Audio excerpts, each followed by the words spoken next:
például mit tudom, mondjuk vesz az ember majd jövőben egy 5G-s telefont, az mire jó? Hogy nézd, hogy hol van 5G, és ha a lakásodban van 5G, akkor szigeteld le a lakásodat.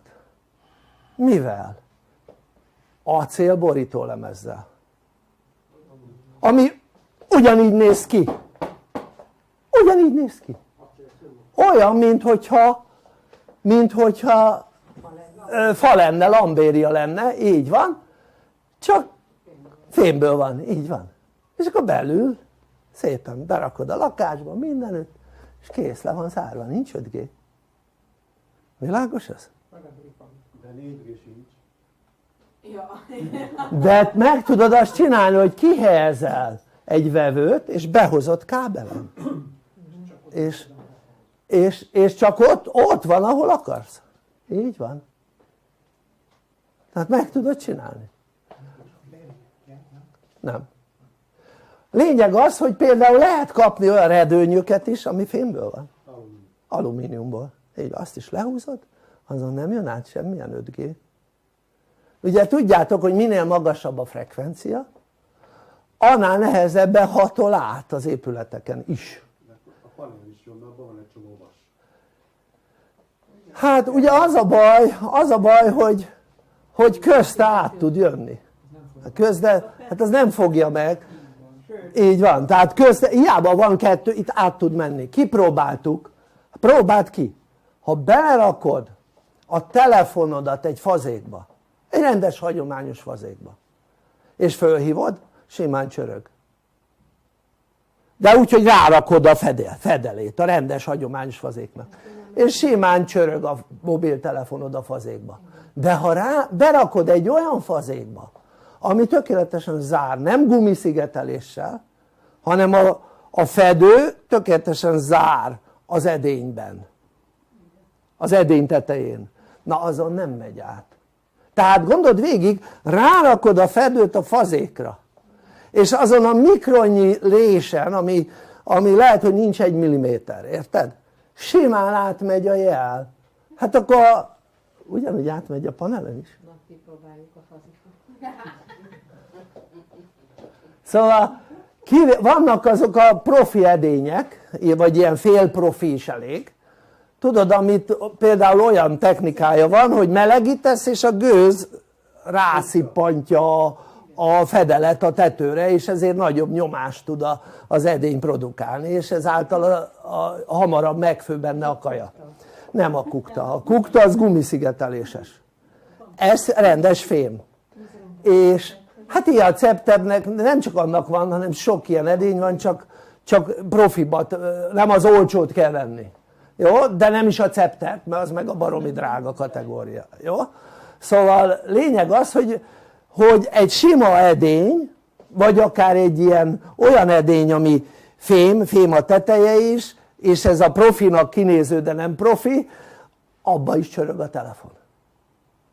Pedig ott aztán nagyon pici, és két szinten zár, és mégis nagyon pici a hézag, és átmegy rajta jel. Na most tehát csak az olyan jó, ami lecsuktad, és nincs átmenete. Világos ez? Tehát például nekünk a házon cseréplemez van, azon nem megy át semmi. Világos ez? Nem lemezcserép, hát cseréplemez, mindegy, lemezcserép. Nem, cseréplemez. Cseréplemez. Hát vagy lemezcserép, mindegy, hát akkor is, tehát lemezből van a cserép, tehát cserép utánzatú lemez. Ennyi. És akkor onnantól kezdve azon nem jön át. És ha kell, akkor borítjuk a házat is. Érted? Lemezzel, és akkor ennyi. Nem cseréplemezzel, hanem lambéria utánzatú lemezzel. De nem csak lambéria utánzatú van, hanem mindenféle színű. Minden színű. Szinte minden. Persze, és mindenféle ilyen idomú. Hát gyönyörűféle idomokat csinálnak például olyan házakra, amit kívülről borítják be lemezzel. És színes, különböző színű lehet akár, na minden, nem is ez a lényeg.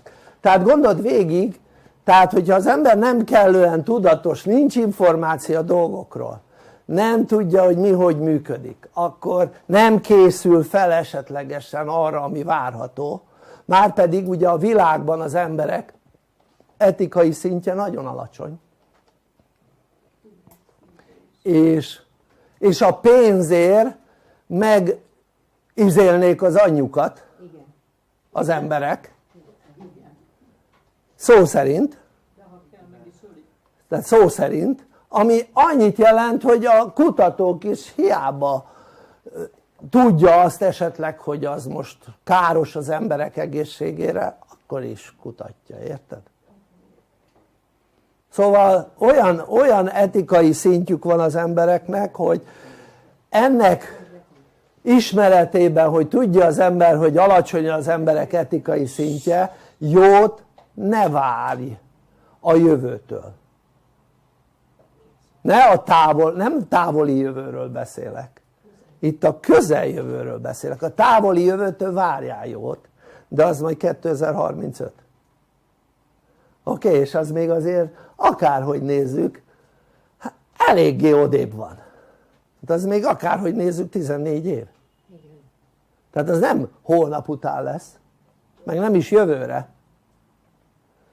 Tehát, és ha nem tudatos az ember, illetve elfogad mindent, amit a többségtől hall, oké? De mindig figyelj arra, hogy a többség az nagyon tudatlan. Tehát most a többségtől hall az ember dolgokat, akkor tudatlan emberektől hallasz dolgokat. Oké?